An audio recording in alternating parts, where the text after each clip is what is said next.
Welcome to Free for Friday, also known as the Friday Threesome, where we rate and slate 3 films with a common theme or a tenuous link. And this week it is 3 films, all from 2021, all critically acclaimed, and they are all within the fantasy horror subgenre, and they're all either classed as art house or independent. So we've got 3 links for 3 films, and this week we have got an acid western with an all-female cast. Yeah, I know you're excited. We have got a twisted apocalyptic animation for adults, and third but not least, we have got a feminist witchcraft film. Yep, that's right, you heard it here first. First film on the list is Paradis Sale, also known as After Blue and Paradise Dirty. The film was produced in France. Its first release date is 2021 and it was rated 18 by the BBFC. It's the longest film on this list at over 2 hours. The film is set on a future planet where there's only women. The women are artificially inseminated using something called Earth sperm. It's never fully explained how this is done. The protagonist of the story is a young woman called Roxy,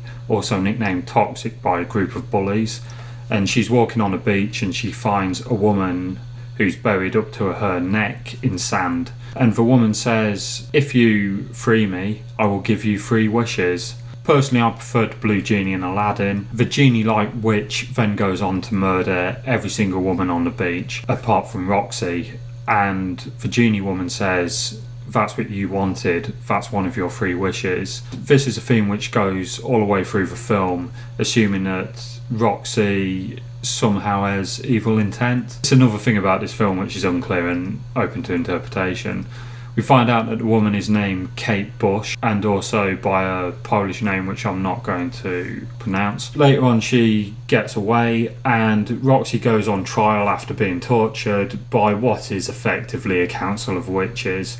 What happens is, in exchange for her freedom, she has to go on a suicide mission to kill Kate Bush. I think that was the plot. She teams up with a woman called Zora. I didn't really see a kinship between the two. I didn't really get a sense of anything really. I was hoping for something like a mother-daughter relationship where they learn from each other, but all they really do is wander around aimlessly. The film was described as an acid western, so these are westerns with psychedelic visuals, often weird characters and also weird plots. The most famous of which is El Topo, the Mole by Alejandro Jodorowsky, which is a much better film than this one. It's an excellent film, do check it out. Visually, I was also reminded of a lot of kitschy films like Barbarella, and also of the 70s French animation Fantastic Planet, which is a fantastic film, do check it out. It's got a very kitschy look to it, it's very psychedelic, uses a lot of filters. You definitely won't be disappointed by the visuals. It is a fantastic looking film. I know a lot of films now use red and blue filters,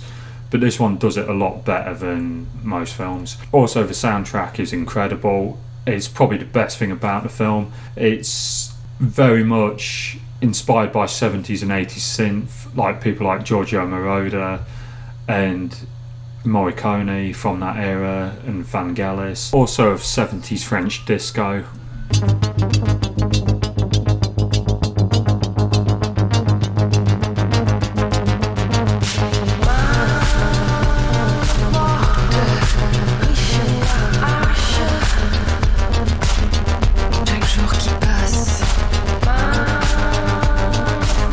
One of the main criticisms has been the amount of nudity. It does feature full frontal nudity in many scenes, as well as some graphic-ish sex scenes. The sex scenes do feature tentacle scenes, similar to in hentai. Getting more and more common to see this. It would have been very rare had this film come out 20 years ago. I was shocked to see hentai in the film Demon Lover, and this film has some inspired scenes, shall we say. Also, the nudity adds nothing to the film, but it doesn't take anything away from it. There is some violence in the film, but it's not particularly graphic compared to most films. It does earn its 18 certificate. The acting is convincing, especially by the 2 leads, but unfortunately the film doesn't really go anywhere. There's a lot of empty shots, there's a lot of meandering, there's a lot of scenes where nothing happens for a long time, and I know it's all about the journey, not the destination, but beyond the aesthetics and the great soundtrack and some convincing acting, there's not really much to hold my attention. I was bored after 15 minutes. Initially, I was very invested after seeing the intro, but the film just peters out into nothingness. But that said, I think this film a lot of people will absolutely love. If it gets you, it will get you in a big way. But for me, it just did absolutely nothing. It's not a bad film by anyone's standards. It's sort of in the middle for me. It's definitely style over substance, and it's definitely got a lot of style, which helps it enormously. Second film on the list is Mad God. Also came out in 2021, and the country of origin is the USA. It uses a mixture of stop motion animation and live action. Stop motion animation, of course, is very rarely used these days, with CGI taking over. The film was directed by Phil Tippett, a name you may not know, but he's done the visual effects, character designs and animation on many films, including Jurassic Park, Star Wars. Ed 209 on RoboCop was one of his work. He also worked again with Paul Verhoeven on Starship Troopers, designing some of the bugs, and he also worked on the Eddie Murphy film Golden Child, designing the winged demon. Mad God has been in the pipeline for around 30 years now, with some of the characters designed around the time of RoboCop 2. In 2015, it became three animated short films. The film was partly funded by money from Kickstarter, so this film is definitely a labour of love, which has taken a long time to come out. It's very difficult to explain the plot. There's very little dialogue in the film. It mainly involves this character known as the Assassin, where it's this guy with goggles, and he's walking around this barren, dystopian wasteland. On his journey, he sees loads of really crazy things, like people being murdered. People have compared it to being similar to Dante's Inferno. And on his quest, he's following a map. We're not exactly sure what he's looking for, but he's on some sort of a quest. I can't really give away anything else without spoiling the ending and the plot, so I'm going to leave it there. But trust me, it doesn't really sound like much of anything, but the visuals and the atmosphere and the soundtrack, and also just the general feel of it, all add up to a pretty amazing film. The film's been in the pipeline since the late 80s or early 90s, and it definitely has that feel to it. It definitely has a bit of a 90s feel to it. It reminded me a lot of the video games Oddworld, Abe's Odyssey particularly, and also I saw this obscure animation on Channel 4 back in the mid-90s called The Secret Adventures of Tom Thumb. It reminded me a lot of that in terms of style, visuals,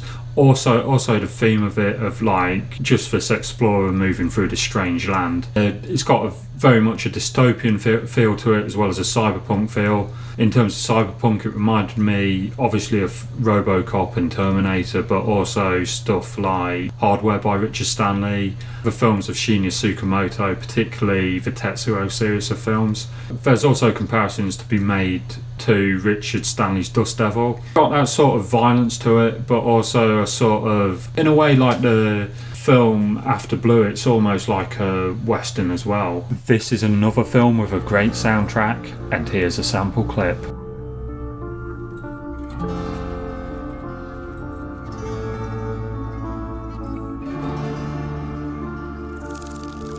Film has a dark sense of humour running all the way through it. I personally found it funny in places. In my opinion, it's the funniest film on this list. The film has a grimness to it and a darkness to it, but it's also quite beautiful in places. There are many stunning scenes. I don't know if it's making any sort of point, but there's always beauty in the darkness.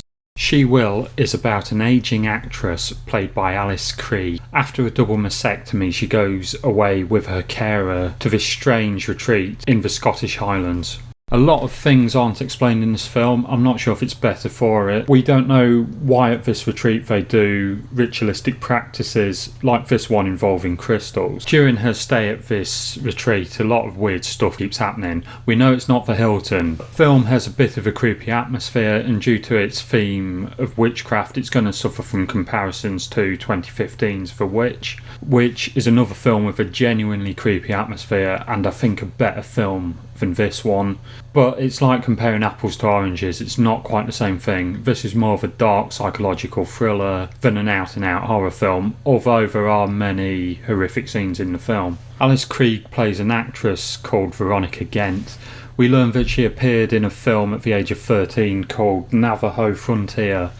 It's never fully explained what type of film this was. It could be an adventure film, it could be a western, judging by the name. We also aren't told of any other film she's been in since. And I don't know if this is for the viewer to fill in. We could presume that she only appeared in one film and she disappeared off the radar after what happened. If she did disappear off the radar, the question is, why is she still famous? A lot of child actors who only did one film aren't well known anymore. David Bradley from Kes, anyone? Yeah, I thought so. Cote Eberhardt also puts in a good performance, but the character's incredibly underwritten, and as such I didn't really feel anything for her. In the film it felt like she was almost being mentored by Veronica, as well as taking care for her with her double mastectomy. During the more impactful scenes in the film, I didn't really feel anything for her though, because the character didn't really feel three-dimensional. There is a scene-stealing performance by Malcolm McDowell, who plays a character called Halfburn, who is the film director. Obvious parallels are made to him and Roman Polanski, as well as people like Harvey Weinstein. I don't know, this subject in the film is a bit sort of clumsily handled. It's not really saying anything beyond the obvious, you know. You can do it subtly or you can do it with a sledgehammer, and this film uses both the sledgehammer and the pneumatic drill. One of the strange things about this film is it was executively produced by Dario Argento, a man who is an incredible filmmaker and has been hugely influential in horror. I first saw the film Suspiria around the age of 17 when it was on TV late at night, and it's pretty much been my gateway drug into horror films beyond teen slashers.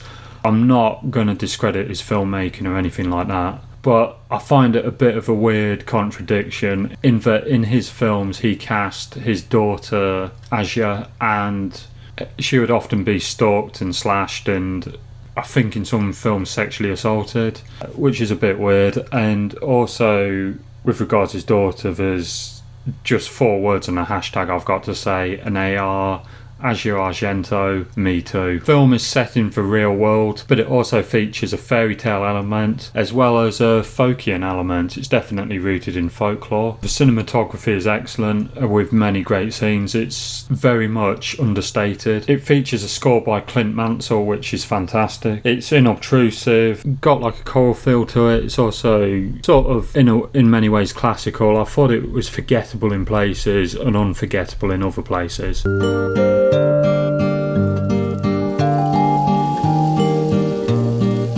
So the best film out of the Friday threesome is without a shadow of a doubt Mad God. A stunning, surreal, very strange, very dark, but also very beautiful animated film. Stop motion animation we haven't seen for years, and it's nice to see it back again, and especially of this high quality. Worst film, without a doubt, Paradise Cell, or After Blue, or Paradise Dirty. Boring in places, visually stunning, great soundtrack, just style over substance more than anything.